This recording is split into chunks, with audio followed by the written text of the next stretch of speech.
హరే కృష్ణ.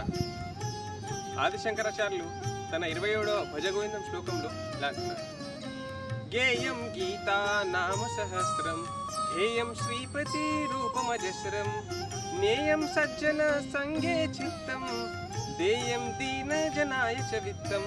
ఇవి 4 పనులు మీరు చేయండి భక్తిలో పురోగమించడానికి, మీ యొక్క జన్మము సాఫల్యం చేసుకోవడానికి.